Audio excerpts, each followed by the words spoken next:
ಇಂದಿಗೆ ಸುಮಾರು 11 ವರ್ಷಗಳ ಪೂರ್ವದಲ್ಲಿ ಬರೆದಿದ್ದಾನೆ.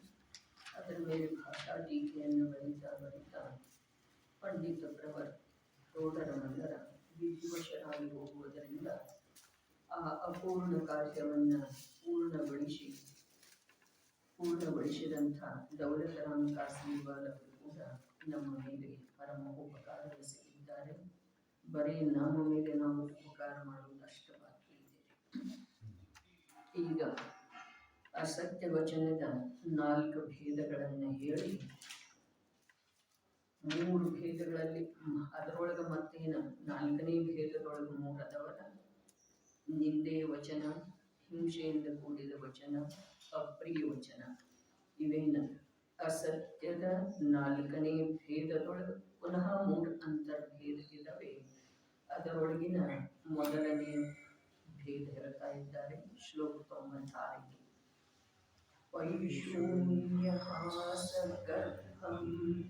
ಕರ್ಕಶಂ ರಸಮಂಜಸಂ ಪ್ರಲಪಿತಂ ಚ ಅನ್ಯದಪಿ ಯದೋ ಸೂತ್ರಂ ತತ್ಸರ್ವಂ ಗರ್ಹಿತಂ ಗರ್ಹಿತಂ. ವೈಶೂನ್ಯ ಭಾಸ ಗರ್ಭಂ ದುಷ್ಟತೆ ಅಥವಾ ನಿಂದಾರೂಪದ ಭಾಷ್ಯವುಳ್ಳ, ಕರ್ಕಶಂ ಕಠೋರ, ಅಸಮಂಜಸಂ ಮಿಥ್ಯಾಶ್ರದ್ಧೆಯುಳ್ಳ ಚ ಮತ್ತು ಪ್ರಲಪಿತಂ ಪ್ರಲಾಪರೂಪ ಅರ್ಥಾತ್ ಅರ್ಥವಿಲ್ಲದ ಮಾತು, ಹಾಗೂ ಅನ್ಯದಪಿ ಬೇರೆ ಕೂಡ ಯತ್ ಯಾವ ಉತ್ಸೂತ್ರಂ ಶಾಸ್ತ್ರ ವಿರುದ್ಧವಾದ ವಚನಗಳಿವೆ, ತತ್ಸರ್ವಂ ಅವೆಲ್ಲವುಗಳನ್ನು ಗರ್ಹಿತಂ ಗರ್ಹಿತಂ ನಿಂದ್ಯ ವಚನಗಳೆಂದು ಹೇಳಲಾಗಿದೆ. ಅದವೇನಿಲ್ಲ ನಮ್ಮಲ್ಲಿ ಏನೇನು ಹೇಳಿದ್ರು ಸದೇ ಗೊತ್ತಿಲ್ಲದ ಒಟ್ಟು ನಡೀತಾನೇ ಇರ್ತಾವೆ ಅವೇ ವಚನಗಳು. ಜೀವನಿಗೆ ವಚನವನ್ನಾಡುವಂಥ ಅವಕಾಶವಂತೂ ಬಹಳ ಕಮ್ಮಿ ಇದೆ. ವಚನಗಳನ್ನು ಆಡುವಂಥ ಅವಕಾಶ ಈ ಅನಂತ ಸಂಸಾರದೊಳಗ ಕೇವಲ ಮನುಷ್ಯ ಭವದಲ್ಲೇ.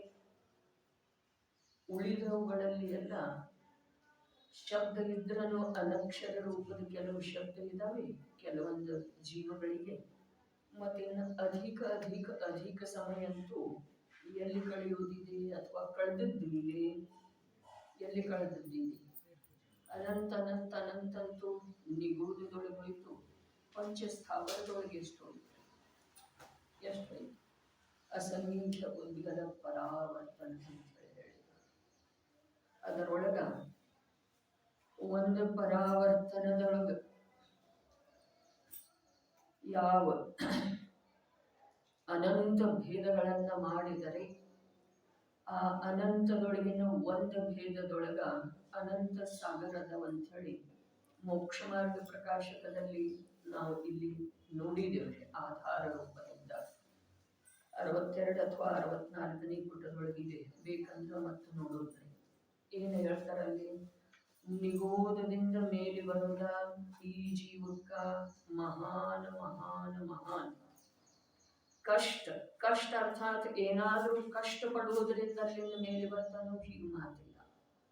ಆದ್ರೆ ಬರೋದನ್ನ ಕಷ್ಟ ಇದೆ ಅರ್ಥಾತ್ ಬರುವುದನ್ನ ಇಲ್ಲ ಅನ್ನೋದ ಜ್ಞಾನಿಗಳ ವಚನ ಇದೆ. ಆ ಸರ್ವಜ್ಞ ಪ್ರಭುವಿನ ವಚನದ ಮೇಲೆ ವಿಶ್ವಾಸವನ್ನೇ ಮಾಡದಿದ್ದರೆ ನಮ್ದ ಅವಸ್ಥೆ ಏನಾಗಬಹುದು ಅನ್ನೋದನ್ನು ಕೂಡ ಸರ್ವಜ್ಞ ಪ್ರಭುನ ತಿಳಿತಾರೆ. ನಮಗೇನು ತಿಳಿದು ಬರೋದು ಸಾಧ್ಯ? ನೋಡ್ರಿ, ಮಾತು ಹೀಗಿದೆ, ಸ್ವಭಾವದ ಶ್ರದ್ಧೆ, ಸರ್ವಜ್ಞ ಪ್ರಭುವಿನ ಸರ್ವಜ್ಞತೆಯ ಶ್ರದ್ಧೆ, ಸರ್ವಜ್ಞ ಪ್ರಭುವಿನ ವಚನದ ಶ್ರದ್ಧೆ ಅಥವಾ ಸಮ್ಯಕ್ ದರ್ಶನ ಎಲ್ಲವೂ ಒಂದೇ. ಒಂದು ಸಮಯ ಈ ಜೀವ ಅಪೂರ್ವ ಪುರುಷಾರ್ಥ ಮಾಡಿ ಆತ್ಮವಸ್ತುವಿನ ಶ್ರದ್ಧೆ ಮಾಡಿದ, ಅರ್ಥಾತ್ ಆತ್ಮವಸ್ತುವಿನ ಅನುಭೂತಿ ಇವನಿಗೆ ಆಯಿತು ಅಂತಂದ್ರ ಅದು ತಾನಾಗೆ ಅಂತೂ ಆಗುವುದಿಲ್ಲ. ಆಯಿತು ಅಂತಂದ್ರ ಒಂದು ಸಮಯದ ಆತ್ಮಾನುಭೂತಿಯ ಫಲ ಅನಂತ ಸುಖ ಇದೆ. ಒಂದು ಸಮಯದ ಆತ್ಮನ ಅನುಭೂತಿಯ ಫಲ ಅನಂತ ಸುಖ. ಅದೇ ಸಮಯದೊಳಗೆ ನಾಳೆ ಅನ್ನುವಂಥ ಮಾತಿಲ್ಲ. ಮತ್ತು ನಾಳೆ ಏನಿಲ್ಲ, ಹಾಗಾದ್ರೆ ಒಂದು ಸಮಯ ಮಾತ್ರ ಇದೆ ಏನಿಲ್ಲ, ಒಂದು ಸಮಯ ಮಾತ್ರ ಇದೆ ಏನ ಇಲ್ಲ. ಒಂದು ಸಮಯ ಅಂತೂ ಅನಂತ ಸುಖ ಇದೇನೇ ಇದೆ. ಆದ್ರೆ ಆ ಸಮಯ ಅನಂತ ಸುಖದ ಮಾರ್ಗವನ್ನ ಈ ಜೀವದ ಸಲುವಾಗಿ ತೆರೆದು ಬಿಡ್ತಿದೆ. ಅದರಲ್ಲಿ ನಿಯಮದಿಂದ ಈ ಜೀವ ಆ ಸುಖದ ಆಸ್ವಾದನೆ ಮಾಡಿರುವಂತಹ ಈ ಜೀವ ನಿಯಮದಿಂದ ಮಂದಗತಿಯಿಂದ ಯಾಕಾಗಲ್ತು ಗಮನ ಮಾಡ್ತಾನೆ ಮತ್ತ ಶಾಶ್ವತ ಸುಖ ಸ್ಥಾನಕ್ಕ ಪ್ರಾಪ್ತ ಆಗ್ತಾನೆ. ಇದು ಒಂದು ವಿಭಾಗ ಇದೆ. ಎರಡನೇ ವಿಭಾಗ ಇದೆ. ಇಲ್ಲಿ ಸತ್ಯ ವಚನದ ಅಥವಾ ಅಸತ್ಯ ವಚನದ ಪರಿಹಾರದ ಮಾತನಾಡುತ್ತೆ. ಅಸತ್ಯ ವಚನದ ಪರಿಹಾರ ಅರ್ಥಾತ್ ಸತ್ಯ ವಚನವನ್ನ ಸರ್ವಜ್ಞ ಪ್ರಭುವೇ ಹೇಳುವ ಸಾಧ್ಯತೆ ಇದೆ. ವಚನವನ್ನ ಸರ್ವಜ್ಞ ಪ್ರಭು ಹೇಳುವುದಿಲ್ಲಲ್ಲ, ನಾವು ಅನ್ನಬಹುದು. ಆದ್ರ ಯಾವ ಭಾವಲಿಂಗಿ ಸಂತರು ಸತ್ಯ ಮಹಾವ್ರತ ಧಾರಣೆ ಮಾಡಿದರೋ ಅವರು ಯಾವ ಸತ್ಯವನ್ನ ಹೇಳ್ತಾರೋ ಅದು ಸರ್ವಜ್ಞ ಪ್ರಣೀತ ಇದೆ. ಅದನ್ನ ಬಿಟ್ಟು ಲೋಕದೊಳಗೆ ಸತ್ಯ ಅನ್ನೋದ ಕೇವಲ ಉಪಚಾರ ಇದೆ. ಲೋಕದೊಳಗೆ ಅದು ಒಂದೇ ಸತ್ಯ ಇದೆ. ಯಾವುದ? ಎರಡು ಮಾತು ಹೇಳಿದ್ರಿ. ಸರ್ವಜ್ಞ ಭಗವಂತರ ಹೇಳಿರುವುದೇನಿದೆ ಅಥವಾ ಪ್ರತಿಪಾದಿಸಲ್ಪಟ್ಟಿರುವುದೇನಿದೆ ಅದು ಒಂದೇ ಸತ್ಯ ಇದೆ. ಸರ್ವಜ್ಞ ಪ್ರಭು ಏನೂ ಹೇಳುವುದಿಲ್ಲ ಅಂತ ಹೇಳಿ ಆಗಮದಲ್ಲಿ ಬರ್ತಿದೆಯಲ್ಲ, ಸರ್ವಜ್ಞ ಪ್ರಭು ಏನೂ ಹೇಳುವುದಿಲ್ಲ ಅನ್ನುವ ಕಥನದ ತಾತ್ಪರ್ಯ ಇಷ್ಟ ಇದೆ. ಅವರಿಗೆ ಯಾರಿಗೂ ಏನನ್ನು ಹೇಳಬೇಕನ್ನುವ ಭಾವ ಸರ್ವಥಾ ಬಿಟ್ಟು ಹೋಗಿದೆ. ಈ ತಾತ್ಪರ್ಯವನ್ನ ತಿಳಿಸಿಕೊಡುವ ಸಲುವಾಗಿ ಸರ್ವಜ್ಞ ಪ್ರಭು ಯಾರಿಗೂ ಯಾವುದೇ ಪ್ರಕಾರದ ಉಪದೇಶ ಮಾಡುವುದಿಲ್ಲ ಅನ್ನುವ ಕಥನೆ ಇದೆ. ಬಸ್ ಇಚ್ಛೆಯ ಅಭಾವ ಅವರದ್ದು ಯಾವ ರೀತಿ ಆಗಿ ಹೋಗಿದೆ, ಅವರನ್ನು ನೀನು ದೇವಂತ ಹೇಳಿ ಮನ್ನಿಸಬೇಕಾದ್ರ ಎಂಥ ಭಾಗ್ಯಶಾಲಿ ಇದ್ದೀರಿ, ಎಂಥ ಭಾಗ್ಯಶಾಲಿ ಇದ್ದಿ, ಅದನ್ನು ನಮಗೆ ತೋರಿಸಿಕೊಡುವ ಸಲುವಾಗಿ ಹೇಳಿದ್ದಾರೆ. ಏನ್ ಹೇಳಿದ್ದಾರೆ? ಅವರು ಯಾರಿಗೂ ಏನನ್ನು ಹೇಳುವುದಿಲ್ಲ. ಜಿಜ್ಞಾಸು ಜೀವರುಗಳಿಗೆ ಯಾರು ಕೇಳುವುದಿಲ್ಲ ಅವರಿಗೆ ಹೇಳದಿದ್ದರೆ ಬಿಡ್ಲಿ. ಜಿಜ್ಞಾಸು ಜೀವರುಗಳಿಗೆ ಹೇಳಿದಾರೇನ? ಸಮ್ಯಕ್ ದೃಷ್ಟಿ ಜೀವರುಗಳಿಗೆ ಹೇಳಿದಾರೇನ? ಸ್ವಾಭಾವಿಕವಾಗಿ ಆ ಜೀವರುಗಳ ಪುಣ್ಯದಿಂದ ಆ ಭಾಷಾ ವರ್ಗಣ ರೂಪದ ದಿವ್ಯಧ್ವನಿ ಪ್ರಸಾರಿತ ಆಗಿದೆ. ಅವರ ಆಂತರ್ಯದೊಳಗಂತೂ ಏನೂ ಹೇಳುವ ಭಾವ ಸರ್ವಥಾ ಸರ್ವಥಾ ಸರ್ವಥಾ ಅಭಾವಪ್ರಾಯ ಆಗಿದೆ. ಭಾವ ಅಭಾವ, ಅಭಾವ ಭಾವ, ಅಭಾವ ಅಭಾವ, ಭಾವ ಭಾವ, ಇವೆಲ್ಲ ಅದವಲ್ಲ. ಹಾಗಾದ್ರೆ ಅವರಲ್ಲಿ ಏನಾಗಿ ಹೋಗಿದೆ? ಯಾರಿಗಾದರೂ ಏನಾದರೂ ಹಿತದ ಉಪದೇಶ ಹೇಳಬೇಕನ್ನುವಂಥ ಭಾವ ಸರ್ವಥಾ ಅಭಾವಾಗಿ ಹೋಗಿರುವಂಥ ಶುದ್ಧ ಭಾವ ಪ್ರಕಟಿಸಿದೆ. ಹಾಗಾದ್ರೆ ಯಾವ ಸಮ್ಯಕ್ ದೃಷ್ಟಿ ಜೀವ ಅಥವಾ ಯಾವ ಜಿಜ್ಞಾಸು ಜೀವ ನೋಡ್ರಿ, ನಿಜವಾಗಿ ಸರ್ವಜ್ಞ ಪ್ರಭುವಿನ ದಿವ್ಯಧ್ವನಿ ರೂಪದ ಉಪದೇಶ ಅಂತೂ ಕೇವಲ ಸಮ್ಯಕ್ ದೃಷ್ಟಿ ಜೀವರುಗಳ ಸಲುವಾಗಿನ ಇದೆ. ಸಮ್ಯಕ್ ದೃಷ್ಟಿ ಜೀವರುಗಳ ಆಂತರ್ಯದೊಳಗ ಯಾವ ಆ ಸರ್ವಜ್ಞ ಪ್ರಭುವಿನ ಪ್ರತ್ಯಕ್ಷ ಪರಮವೀತರಾಗತೆಯನ್ನ ನೋಡಿ ಅದರ ಕುರಿತು ಯಾವ ಒಂದು ವಿಶೇಷ ಸಮರ್ಪಣೆಯ ಭಾವ ಉತ್ಪನ್ನ ಆಗಿದೆಯೋ ಆ ಭಾವಕ ಪೋಷಕವಾಗಿ ಆ ದಿವ್ಯ ಧ್ವನಿ ಹೊರಟಿದೆ.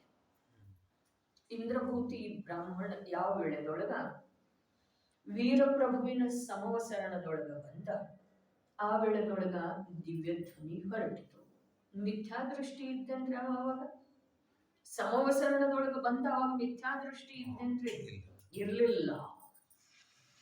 ಸಮವಸರಣದ ಹೊರಗಡೆ ಇರುವಂತಹ ಯಾವ ಮಾನಸ್ತಂಭವನ್ನ ನೋಡಿದ ಆ ವೇಳೆದೊಳಗ ಅವನಿಗೆ ತೀವ್ರ ಪುರುಷಾರ್ಥ ಎಂಥದ್ದ.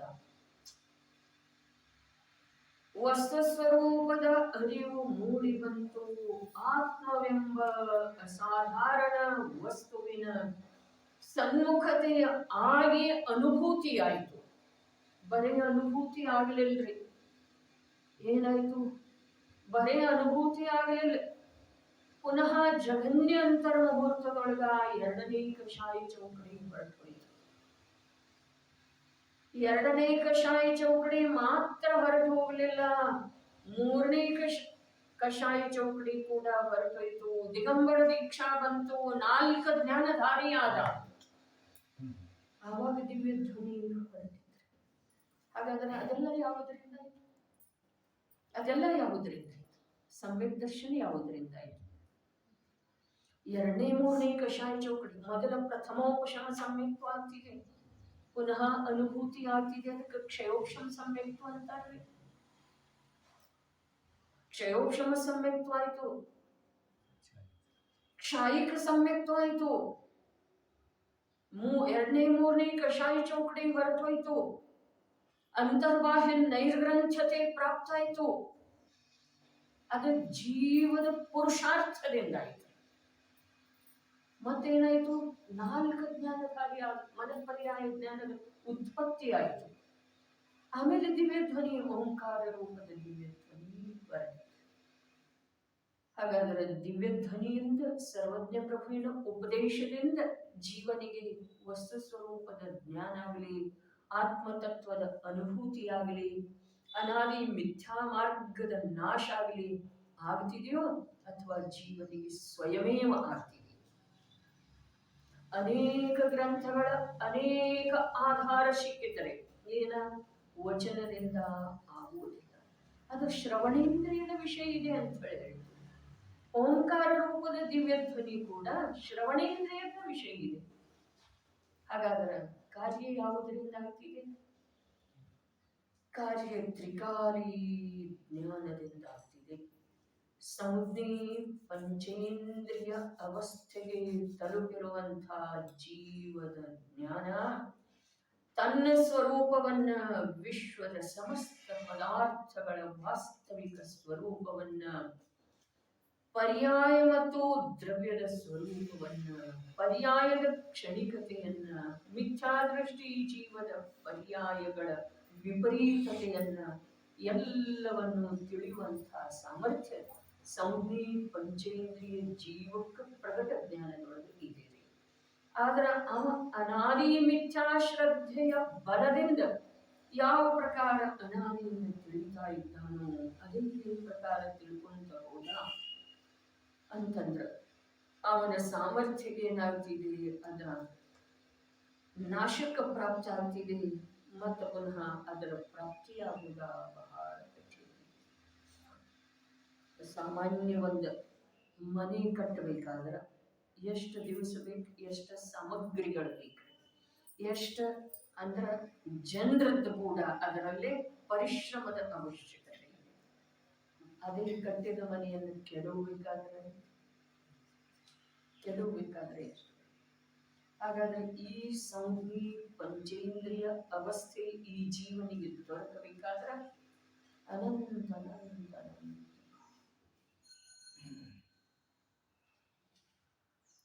ನೀರಿನ ಗುಳ್ಳೆಯಂತೆ ಇರುವಂತಹ ಈ ಜೀವನದ ಅಭಿಮಾನ ಏನು ಮಾಡುತ್ತಿದ್ದೀರಿ? ಏನ್ ಮಾಡುದು? ನೀರಿನ ಗುಳ್ಳೆ ಯಾವಾಗ ಹೊಡಿತಿದೆ? ಅದಕ್ಕೆ ಗಾಳಿ ಬರಬೇಕಾಗಿದೆ, ಯಾವುದಾದ್ರೂ ನಿಮಿತ್ತ ಬೇಕಾಗಿದೆ. ಹಾಗಾದ್ರ ಈ ಸಂಜ್ಞೆ ಪಂಚೇಂದ್ರಿಯದೊಳಗ ಸತ್ಯವಚನ ಜೀವನಿಗೆ ಮೊದಲ ವಚನ ಸಿಗೋದು ಅಥವಾ ವಚನವನ್ನಾಡುವಂತಹ ಸಾಮರ್ಥ್ಯ ಸಿಗೋದು ಕೇವಲ ಮನುಷ್ಯ. ಒಂದು ಮಾತು. ಎರಡನೇದು ಸತ್ಯವಚನವನ್ನ ತಾನು ಆಡುವ ಭಾಗ್ಯ. ಅದು ಬಹಳ ದೂರ ಇರಲಿ, ಆದರ ಸತ್ಯವಚನವನ್ನ ಆಲಿಸುವ ಭಾಗ್ಯ. ಆಲಿಸಿದ ನಂತರ ಸತ್ಯವಚನ ಯಾರ್ದಿದೆ ಅಂತ ಹೇಳಿ ಹೇಳ್ತು, ಕೇವಲ ಸರ್ವಜ್ಞ. ಇನ್ನು ಸತ್ಯ ಮಹಾವ್ರತ ಧಾರಣ ಯಾರು ಮಾಡಿದರೋ ಅವರ ಸರ್ವಜ್ಞರ ವಚನಾನುಸಾರ, ದಿವ್ಯಧ್ವನಿ ಅನುಸಾರ ವಸ್ತುವಿನ ಸ್ವರೂಪದ ಪ್ರತಿಪಾದನೆ ಮಾಡ್ತಾರಲ್ಲ, ಅದಷ್ಟೇ ಸತ್ಯ ಇದೆ. ಅದನ್ನು ಕೇಳೋದ, ಅದರ ಸತ್ಯತೆಯನ್ನ ನಂಬೋದ, ಸರ್ವಜ್ಞತೆಯನ್ನ ನಂಬೋದ, ಆತ್ಮತತ್ವವನ್ನ ನಂಬೋದ, ಎಲ್ಲ ಒಂದೇ ಇದೆ. ಶಬ್ದ ಭೇದ ಇದೆ ಅಷ್ಟೇ. ಏನ್ ಹೇಳ್ತು? ಭಾವಲಿಂಗಿ ಸಂತರ ಯಾವ ಸರ್ವಜ್ಞ ಪ್ರಭುವಿನ ದಿವ್ಯಧ್ವನಿಯ ಅನುರೂಪವಾಗಿ ವಸ್ತು ಸ್ವರೂಪದ ಪ್ರತಿಪಾದನೆ ಮಾಡಿದರು, ಆ ಸತ್ಯವಚನವನ್ನ ನಂಬುವುದ ಅರ್ಥಾತ್ ಸರ್ವಜ್ಞರನ್ನ ನಂಬುವುದು. ಸರ್ವಜ್ಞರನ್ನ ನಂಬುವುದ ಅರ್ಥಾತ್ ವಸ್ತು ಸ್ವರೂಪವನ್ನ, ನಿಜಾತ್ಮನನ್ನ, ತನ್ನ ಇರುವಿಕೆ ಮಾತ್ರ ಅಲ್ಲ, ತನ್ನ ಇರುವಿಕೆ ಎಂಥದ್ದು ಇದೆ ಅದೆಲ್ಲವನ್ನು ನಂಬಿದ ಹಾಗೆ. ಅದರ ಫಲ ಏನಿದೆ ಅಂತ ಹೇಳಿತು, ಒಂದ ಸಮಯ ಆತ್ಮನ ಅನುಭೂತಿಯ ಫಲ ಅನಂತ ಸುಖ. ಅನಂತ ಸುಖ.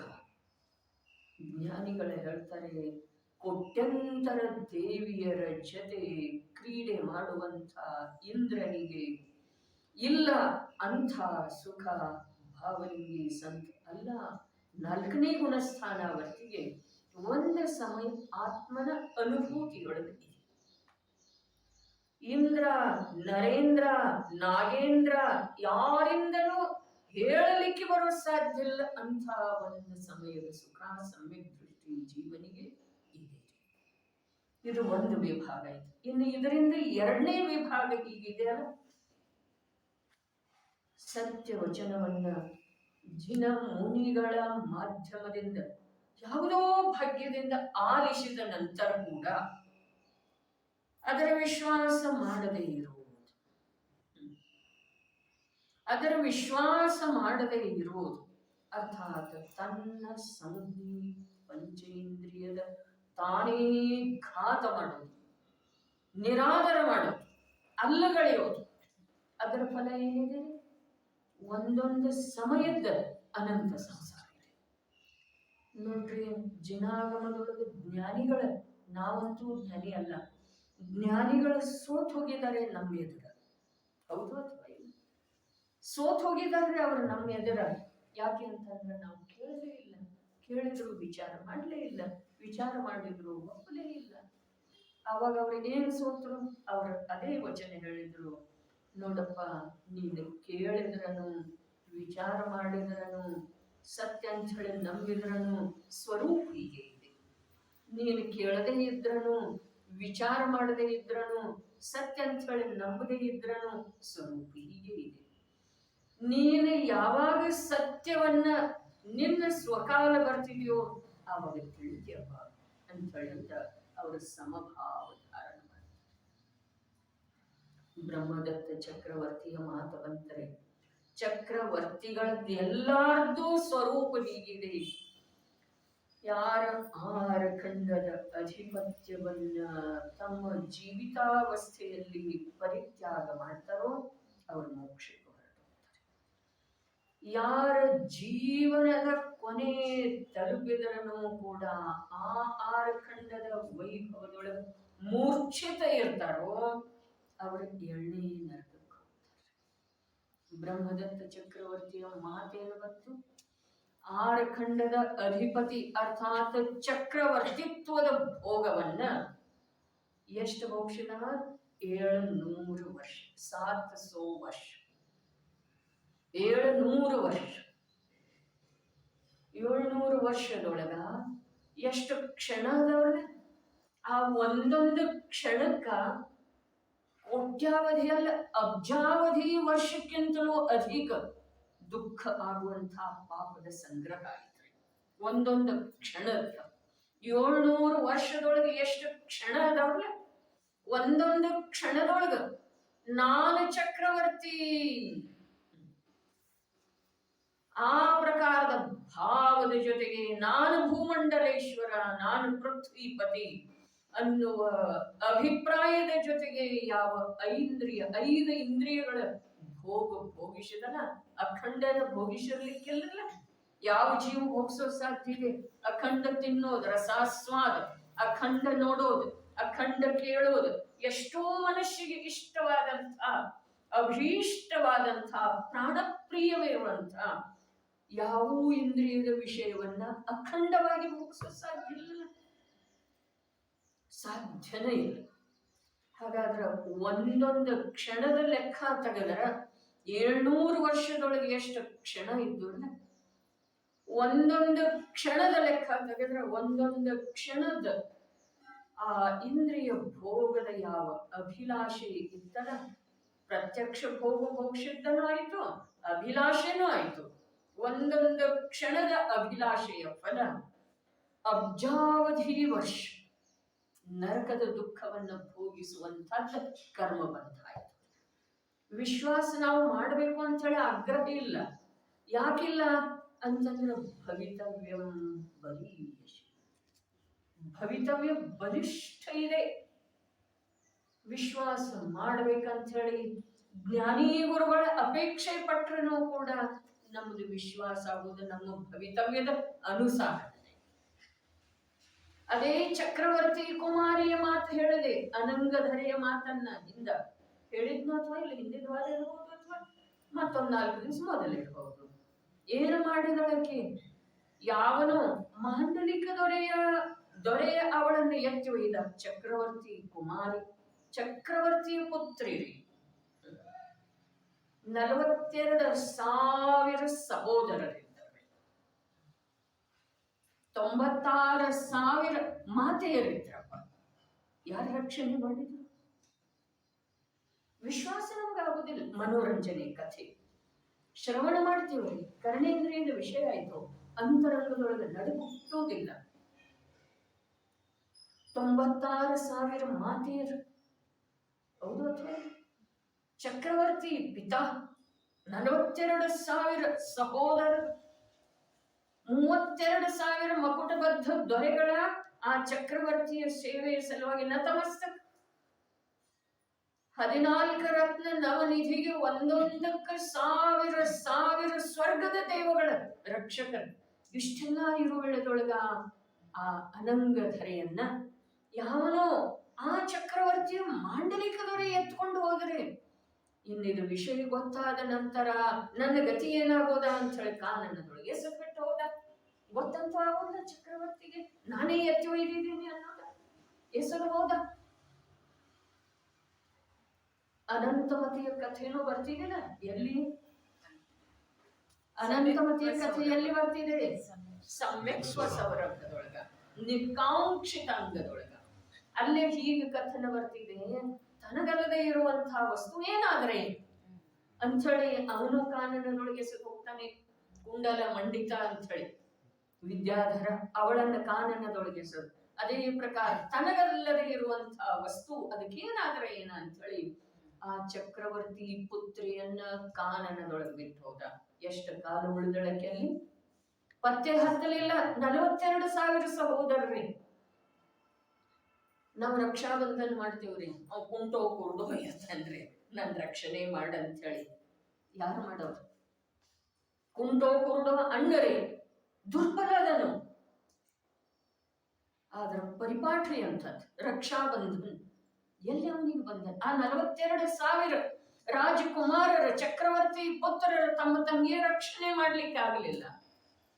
ಕರ್ಮ ಪ್ರಬಲ ಇದರಿ ಜೀವ ತಾನೇ ಮಾಡಿದ್ದು, ಬಿಡೋದಿಲ್ಲ. ಎಲ್ಲಿ ಹೋದ್ರನು ಸದಾ ಸುಖದಾಷ್ಟಿ ಏನ್ ಹೇಳ್ತಾರೆ?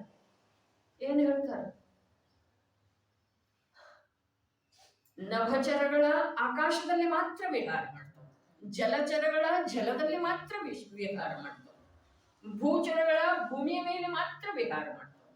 ಆದ್ರೆ ಕರ್ಮ ಸರ್ವತ್ರ ವಿಹಾರ ಮಾಡ್ತಿದೆ. ನೀ ಎಲ್ಲಿ ಬೇಕಾದಲ್ಲಿ ಅವಿತು ಕೂಡು, ಬಿಡುವುದಿಲ್ಲ. 3,000 ವರ್ಷ ತನಕ ಕಾನನದೊಳಗೆ ಉಳಿದಳಕ್ಕೆ. ಭಕ್ಷ್ಯ ಪಕ್ವ ಫಲಗಳನ್ನು ತಿಂದಳ್ರಿ. ಬಟ್ಟೆಯಲ್ಲಿ ತರೋದು, ಮರದ ತೊಗಟೆ ಎಲೆಗಳನ್ನ ಮುಚ್ಚಿಕೊಂಡ ಶೀಲದ ಸಂರಕ್ಷಣೆ ಮಾಡಿ, ಇಂದು ಬಟ್ಟೆ ಧಾರಣ ಮಾಡಿ ಶೀಲದ ಪ್ರದರ್ಶನ ಹರಾಜು ಹಾಕ್ತಾರೆ. ಬಟ್ಟೆ ಧಾರಣ ಮಾಡಿ ಶೀಲದ ಹರಾಜು ಹಾಕ್ತಾರೆ.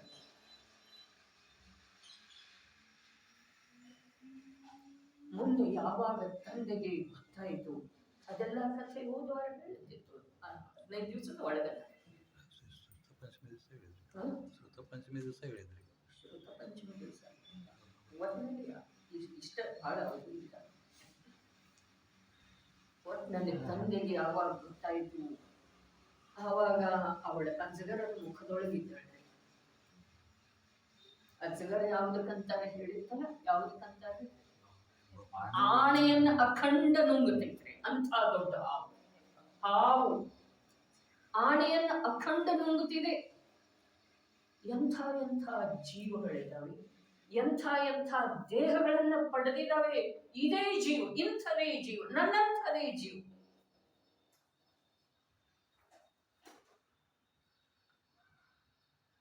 ಅದರ ಬಾಯೊಳಗಿದ್ದಾಳೆ, ಕಾಲು ಹಿಡ್ಕೊಂಡು ಅದು ನುಂಗುತ್ತಾ ಇದೆ, ಒಳಗೆ ಎಳ್ಕೊಳ್ತಾ ಇದೆ.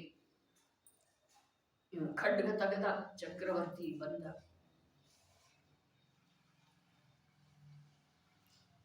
ತಂದೆಗೆ ಕೈ ಮುಗಿದು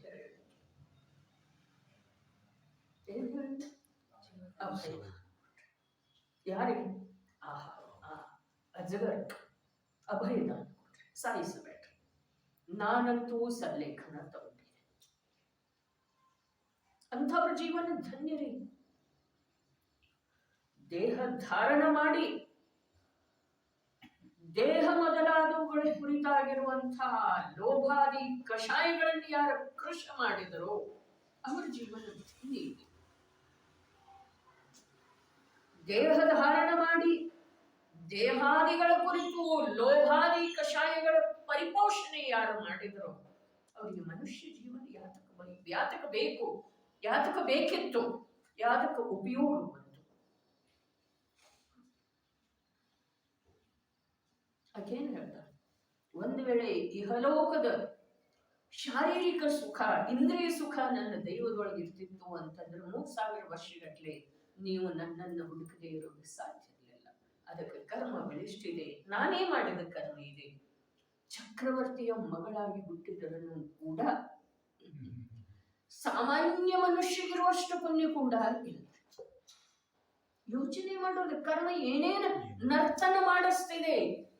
ಈ ಅಜ್ಞಾನಿ ಮೂಢ ಜೀವ ವಿಶ್ವಾಸ ಮಾಡುವುದಿಲ್ಲ, ವಿಶ್ವಾಸ ಮಾಡು. ಅದರ ಫಲ ಯಾರಿಗೆ? ಅವರಿಗೆ, ನಮ್ಗೆ. ಯಾವ ಮಾಡುವುದಿಲ್ಲ ಅವನಿಗೆ, ಅದೇ ಜೀವನಿಗೆ. ಅದಕ್ಕೆ ಒಂದೊಂದು ಸಮಯದ ಅಸತ್ಯದ ವಿರಾಧನೆಯ, ಸತ್ಯದ ವಿರಾಧನೆಯ ಫಲ ನಮ್ದೇನ್ ನಡೆದಿದೆ?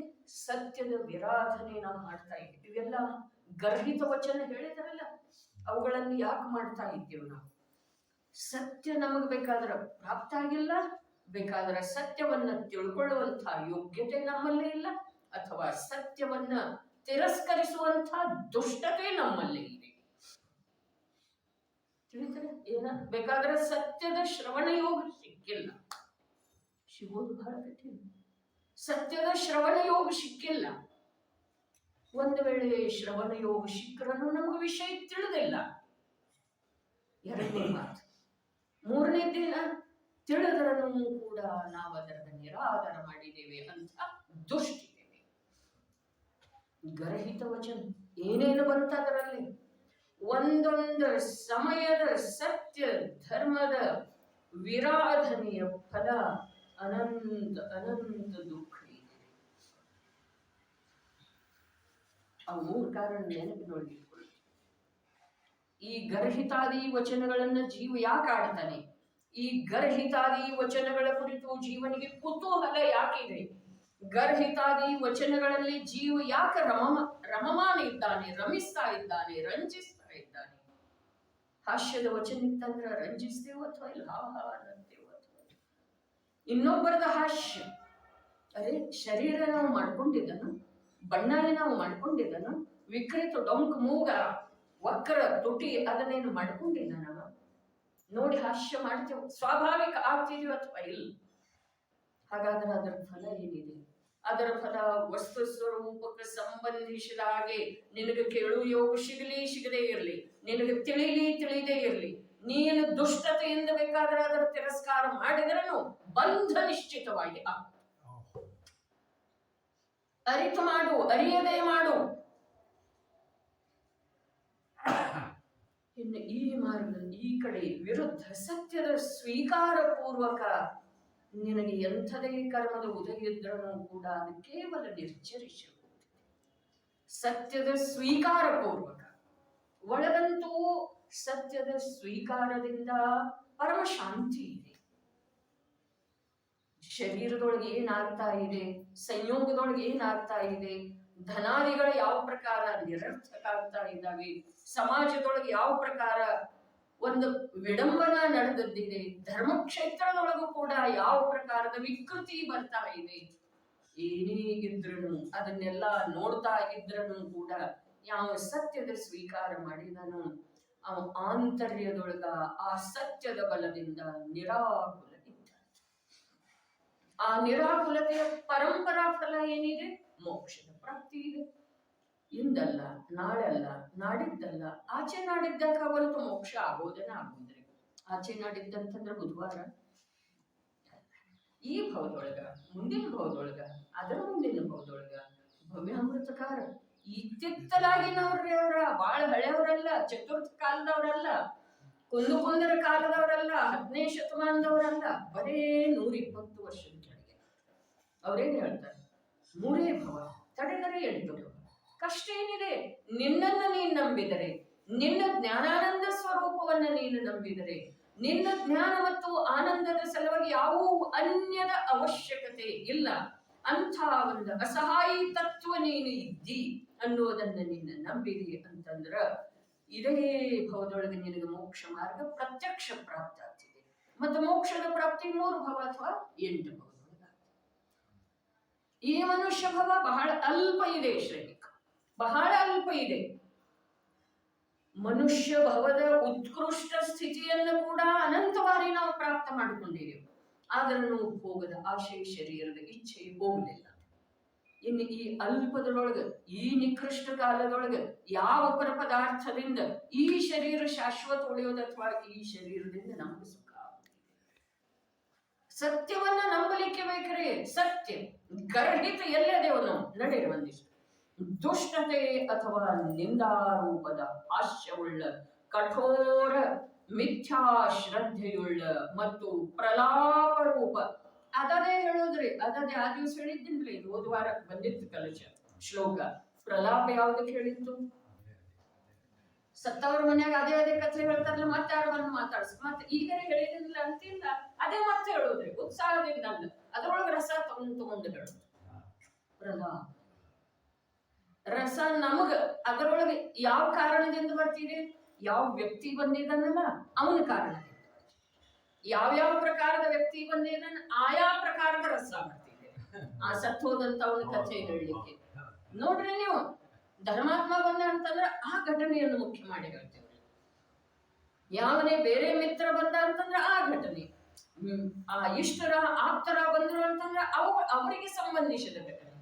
ಎಷ್ಟು ಕಲಾವಚಿಯ ದೇವರು, ಎಷ್ಟು ಚತುರದೇವು.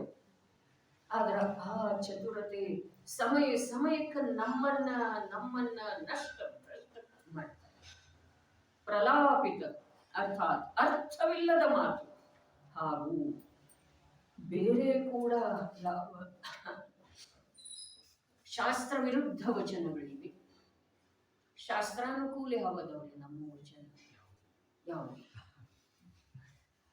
ಇಲ್ಲಿ ಓದುವ ಎಳೆದೊಳಗ ಮಾತ್ರ. ಯಾವಾಗ ಶಾಸ್ತ್ರದ ಮುಂದೆ ಕೂಡ್ತೇವೆ ಆವಾಗ ಆ ವಚನಗಳ ಉಚ್ಚಾರಣೆ ಮಾಡ್ತೇವೆ ಅಷ್ಟರೇ. ನಮ್ಮ ವಚನ, ನಾವು ಆಡಬೇಕಾದಂತಹ ವಚನ ಶಾಸ್ತ್ರಾನುಕೂಲ ಯಾವಾಗ? ಪ್ರತಿಯೊಂದು ಶಾಸ್ತ್ರ ವಿರುದ್ಧ. ಒಂದು ವಸ್ತು ಇನ್ನೊಂದು ವಸ್ತುವಿನೊಳಗೆ ಏನು ಮಾಡುವುದಿಲ್ಲ, ಅದಂತೂ ಸರಿ ರೀ ಅಂತ ಅದನ್ನ ತಗೊಂಡ ಮತ್ತು ನಮ್ದೇನೀತ ಅದನ್ನ ಅದೇ ಆಯು ಪೂರ್ಣ ಆದ್ಮೇಲೆ ಮರಣ ಆಗೋದಲ್ಲ, ಅದಂತೂ ಸತ್ತಿದೆ. ಆದ್ರೆ ಇರೋ ತನಕ ಉಪಚಾರ ಮಾಡ್ಲಿಕ್ಕೆ ಬೇಕಾದ್ರೆ ಆದರೆ ಅಂತ ಹೇಳಿ ನಮ್ದೇ ಆದಂತಹ ವಚನವನ್ನ ಪ್ರಲಾಪವನ್ನ ಶುರು ಮಾಡಿ ಹೆಂಗ ಭವದ ಕೊನೆ ಬರೋದ, ಹ್ಯಾಗ ಆತ್ಮನ ದರ್ಶನ ಆಗೋದ, ಹ್ಯಾಗ ವಿಕೃತಿ ಭಾವಗಳಿಂದ ಮೇಲೆದ್ದು ಬರೋದ, ಹ್ಯಾಗ ಜ್ಞಾನಾನಂದಮಯ ಸ್ವರೂಪದೊಳಗ ನಿರಾಕುಲ ಆನಂದದ ಅನುಭೂತಿ ಪಡೆಯುವಂಥವನಾಗಿ ಉಳಿಯುವುದ, ಹ್ಯಾಗ ಇದಿಷ್ಟು ನೀಗಿಸೋದು ಇದಿಷ್ಟು ನೀಗಿಸೋದು ಇದಿಷ್ಟು ನೀಗಿಸೋದು ಅಂತ ಅಂತ ಅಂತ ನಾವು ಸ್ವಯಂ ನೀಗಿ ಹೋಗ್ತೇವೆ. ನೀಗಿ ಹೋಗ್ತೇವೆ. ಹಾ, ಅದ ನಿಗೋದನ ಮಾರ್ಗವನ್ನ ಪ್ರಶಸ್ತಿ. ಇಲ್ಲಿಂದ ನೇರವಾಗಿ ಹೋಗ್ಲಿಕ್ಕಿಲ್ಲ, ಆದ್ರೆ ಒಂದೆರಡು ಭವ ಮಾಡಿ ನಿಶ್ಚಿತ ರೂಪದಿಂದ ಹೋಗ್ತೇವೆ. ಯಾರಿಗೆ ಈ ವಿಷಯದ ಮೇಲೆ, ಈ ಸರ್ವಜ್ಞ ಪ್ರಣೀತ ವಸ್ತು ಸ್ವರೂಪದ ಮೇಲೆ ವಿಶ್ವಾಸ ಅಂಶ ಮಾತ್ರ ಆಗಿದೆಯೋ ಅವರು ದೀರ್ಘ ವಿಚಾರ ಮಾಡ್ತಾರೆ. ಇದರೊಳಗೆ ಏನಿದೆ ಏನಿದೆ ಏನಿದೆ, ನನ್ನ ಸ್ವರೂಪ ಏನಿದೆ, ದೇಹದ ಸ್ವರೂಪ ಏನಿದೆ, ಪರಭಾವದ ಸ್ವರೂಪ ಏನಿದೆ, ಪರದ್ರವ್ಯಗಳ ಸ್ವರೂಪ ಏನಿದೆ, ಸಂಯೋಗದ ಸ್ವರೂಪ ಏನಿದೆ, ಸಂಯೋಗ ಭಾವ ಸ್ವಭಾವವನ್ನ ಯಾವ ರೀತಿ ತಿರೋಭೂತಗೊಳಿಸ್ತಾ ಇದೆ, ಯಾವ ರೀತಿ ಸಂಯೋಗಿ ಭಾವ ಸ್ವಭಾವವನ್ನ ನಷ್ಟ ಮಾಡಲಿಕ್ಕೆ ನಿಂತದ್ದು ಇದೆ. ಪ್ರತಿ ಸಮಯ ಕಟಿಬದ್ಧಾಗಿ ನಿಂತಿದ್ದೀರಿ. ಯಾವುದರ ಸಲುವಾಗಿ? ಸ್ವಭಾವ ಭಾವವನ್ನ ನಷ್ಟ ಮಾಡುವ ಸಲುವಾಗಿ. ಯಾವುದ? ಸಂಯೋಗಿ ಭಾವ. ನಮ್ಮಲ್ಲಿ ನಾವು ಯೋಚನೆ ಮಾಡಬೇಕು. ನಮ್ಮ ಅರಹಂತಾನಂ ನಮ್ಮ ಸಿದ್ಧಾನಂ ಅಂದ್ರೆ ಏನಾಗುವುದಿಲ್ಲ. ಏನಾಗುವುದು ಅದರಿಂದ? ನಮೋಕಾರ ಮಂತ್ರ, ಪಂಚಪರಮೇಷ್ಠಿಗಳ ಸ್ಮರಣೆ ರೂಪದ ಮಂತ್ರ, ಉಚ್ಚಾರಣೆ ರೂಪದ ಮಂತ್ರದಿಂದ ನಮ್ಮ ಪರಿಣಾಮದೊಳಗೆ, ನಮ್ಮ ಶ್ರದ್ಧೆಯೊಳಗೆ ಬದಲಾವಣೆ ಆಗುತ್ತಿದೆಯಲ್ಲ. ಆಗುವಂತಹ ಜೀವರುಗಳು ಅಸಂಖ್ಯ ಆಗಿ ಹೋಗಿದ್ದಾರೆ ಅಸಂಖ್ಯ ಜೀವರುಗಳು. ಸ್ವಯಂಭೂ ಸ್ತೋತ್ರದೊಳಗೆ ಬಂತಲ್ಲ, ಯಾವ ಜೀವನಿಗೆ ಅರ್ಹಂತರ ಸ್ಮರಣೆ ಮಾಡ್ತಾ ಇದ್ದ ಹಾಗೆ ಶುಭ ಭಾವಗಳು ಶುಭ ಭಾವಗಳು ಶುಭ ಭಾವಗಳು ಬರ್ತಾ ಹೋಗ್ತವೆ. ಶುದ್ಧ ಸ್ವಭಾವ ಶುದ್ಧ ಸ್ವಭಾವ ಶುದ್ಧ ಸ್ವಭಾವದ ಕಡೆಗೆ ಗಮನ ಆಗ್ತಾ ಹೋಗ್ತಿದೆ. ಅವರಿಗೆ ದ್ರವ್ಯ ಪೂಜೆ ಬೇಕಿಲ್ಲ. ಬರೇ ಸ್ಮರಣೆ ಮಾಡಿಕೊಂಡ್ರೆ ಅವರ ಭಾವದೊಳಗೆ ಶುಭ ಶುಭ ಆಗಿ ಶುದ್ಧಿಯ ಕಡೆಗೆ ಬರ್ತಾರೆ. ಇನ್ನು ಯಾರ ಉಪಯೋಗ? ಒಂದು ಸಮಯ ಕೂಡ ಶುಭದ ಕಡೆಗೆ ಬರ್ತಾ ಇಲ್ಲ.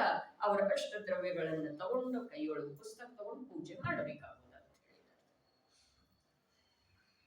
ಯಾವುದರ ಸಲುವಾಗಿ? ಚಂಚಲವಾದಂಥ ವಿಕೃತ ಆಗ್ತಾ ಇರುವಂಥ ಚಿತ್ತವನ್ನ ಸ್ಥಿರ ಮತ್ತು ನಿರ್ಮಲ ಮಾಡುವ ಸಲುವಾಗಿ. ಅದಕ್ಕೆ ಅಲ್ಲಿ ಹೇಳಿದೆ, ಅಲ್ಲಿ ಹಿಂಸಾ ಇಲ್ಲ ಅನ್ನೋ ದ್ರವ್ಯ ಪೂಜೆಯೊಳಗ ಇದೆ. ಆದ್ರ ಸಾವಧ್ಯ ಹಿಂಸಾ ಬಹುಪುಣ್ಯ ರಾಶಿ. ಸ್ವಲ್ಪ ಅಲ್ಲಿ ಹಿಂಸೆ ಇದೆ. ನೀರನ್ನು ಶೋಧಿಸಿ ತಗೊಂಡ್ರನು ಕೂಡ ಅದು ಜಲಕಾಯಕ್ಕೆ ಇದೆಯಲ್ಲ ಪ್ರಭು. ಒಂದು ವಸ್ತುವನ್ನ ಇನ್ನೊಂದು ತಟ್ಟೆಯೊಳಗೆ ಇಡ್ತಾ ಇರೋ ವೇಳೆಗಳು ಅಥವಾ ಭಗವಂತನ ಪಾದಕಮಲ ಸಾಕ್ಷಿಯಾಗಿ ಅರ್ಪಣೆ ಮಾಡುತ್ತಾ ಇರೋ ವೇಳೆಗಳು ಕಾಯಾದಿಗಳ ಚೇಷ್ಟೆ ಏನಾಗ್ತಿದೆ? ಅಲ್ಲಿ ಅಸಂಖ್ಯ ಜೀವದ ಹಿಂಸೆ ಆಗ್ತಿದೆ. ಕಾಯಾದಿಗಳ ಚೇಷ್ಟೆ, ಶರೀರದ ಕ್ರಿಯೆ. ಒಬ್ಬ ವೈದಿಕ ಋಷಿ ಹೇಳ್ತಾನೆ, ಈ ಕಣ್ಣರೆಪ್ಪಿ ಹೊಡೆಯುವುದರೊಳಗ ಅಸಂಖ್ಯ ಜೀವಗಳ, ಸೂಕ್ಷ್ಮ ಕಾಯದ ಜೀವಗಳ ಕೈಕಾಲ ಮುರ್ಕೊಂಡು ಸತ್ತು ಹೋಗ್ತವೆ. ನಾನು ಹೀಗೆ ಹೇಳ್ತೇನೆ, ನೀವು ಜನರಿಗೆ ಹಾಗೆ ತಿಳಿತೀರಿ. ನೀವು ನಿಮ್ಮಲ್ಲಿ ಸರ್ವಜ್ಞರ, ಎಲ್ಲವನ್ನೂ ತಿಳಿಯುವಂಥವ್ರು, ಆಗು ಹೋಗುಗಳನ್ನ, ಆಗಿರುವುದನ್ನ, ಆಗಬೇಕಾದದ್ದನ್ನ, ಇಂದ್ರಿಯ ಅಗೋಚರವನ್ನ, ಅಂಧಕಾರದೊಳಗಿರುವುದನ್ನ, ದೂರಕ್ಷೇತ್ರದಲ್ಲಿರುವುದು ಎಲ್ಲವನ್ನು ತಿಳಿಯುತ್ತಾರೆ. ಆದ್ರೆ ನಾನು ಹೀಗೆ ಹೇಳ್ತೇನೆ, ಕಣ್ಣರೆಪ್ಪಿ ಹೊಡೆಯುವುದರೊಳಗ ಹೀಗೆ ಆಗ್ತಿಲ್ಲ. ಕಣ್ಣರೆಪ್ಪಿ ಎಷ್ಟು ಭಾರ ಇರಬೇಕದ? ಅದೇನು 1 kg ಭಾರ ಇಲ್ಲ. ಆದ್ರ ಅಸಂಖ್ಯ ಜೀವಗಳ ಏನಾಗ್ತವೆ? ಕೈಕಾಲು ಮುರ್ಕೊಳ್ತಾವೆ, ಸತ್ತು ಹೋಗ್ತವೆ, ಬಾಧಿಗೆ ಆಪ್ತ ಮೀಮಾಂಸಾದೊಳಗೆ ಬಂದದ್ದಿದ್ದೀರಿ ವಿಷಯ ಏನ? ಮುನಿರಾಜರ ಯಾವೂ ಜೀವದ ಕುರಿತು ರಾಗದ್ವೇಷ ಇಲ್ಲದನ್ನ ತಪೋ ಮುದ್ರೆಯೊಳಗೆ ನಿಂತಿದ್ದಾರೆ, ಸ್ಥಿರ ನಿಂತಿದ್ದಾರೆ. ಅವರಿಂದ ಹಿಂಸೆ ಆಗ್ತಿದೇನಿಲ್ಲ ಈ ಜೀವನ ಸಿದ್ಧ ಮಾಡಿದ್ದಾರೆ. ಅವರು ಸಮಂತ ಭದ್ರದಾರೆ. ನಮ್ಮಂಥ ತುಚ್ಛ ಅಲ್ಲ, ಸಮಂತ ಭದ್ರದಾರೆ. ಸಿದ್ಧ ಮಾಡಿದ್ದಾರೆ ಅವರು. ತಮ್ಮಷ್ಟಕ್ಕೆ ತಾವು ವಿಹಾರ ಮಾಡ್ತಾ ಮಾಡ್ತಾ ಮಾಡ್ತಾ ಜೀವಗಳು ಬರ್ತವೆ. ವೇಗವಾಗಿ ಬಂದ ಆ ದೇಹಕ್ಕೆ ಡಿಕ್ಕಿ ಹೊಡಿತವೆ. ಯಾವ ದೇಹಕ್ಕೆ? ಮುನಿರಾಜರ ಸ್ಥಿರವಿರುವಂತಹ ದೇಹ. ಅಲ್ಲಿ ಅವು ಸತ್ತು ಹೋಗ್ತವೆ, ಬಾಧೆಗೊಳಗಾಗ್ತವೆ. ನಾವು ವೇಗವಾಗಿ ಹೋಗಿ ಗೋಡೆಗೆ ಹಾಕಿದ್ರೆ ತಲೆಗೆ ಪೆಟ್ಟಾಗ್ತಿದೆ ಅಥವಾ ಇಲ್ಲ? ಹಾಗೆ ಸೂಕ್ಷ್ಮ ಕಾಯದ ಜೀವ ಮುನಿರಾಜರ ಕಿಂಚಿತ್ ಭಾವದೊಳಗೆ ಸ್ವಲ್ಪ ಕೂಡ ಅನ್ಯ ಜೀವಕ್ಕೆ ತೊಂದರೆ ಆಗುವಂಥ ವಿಚಾರ ಇಲ್ಲ. ಭಾವದೊಳಗೆ ಅಶುದ್ಧ ಅಂಶ. ನಮ್ಮ ಶರೀರ ಕೂಡ ಸ್ಥಿರ ನಿಂತುಕೊಂಡಿದೆ. ಯಾಕೆ ಸ್ಥಿರ ಇದೆ ಅನ್ನೋದು ಚಂಡಾಲದೊಳಗೆ ಬಂತಲ್ಲ. ಏನ್ ಬಂತು?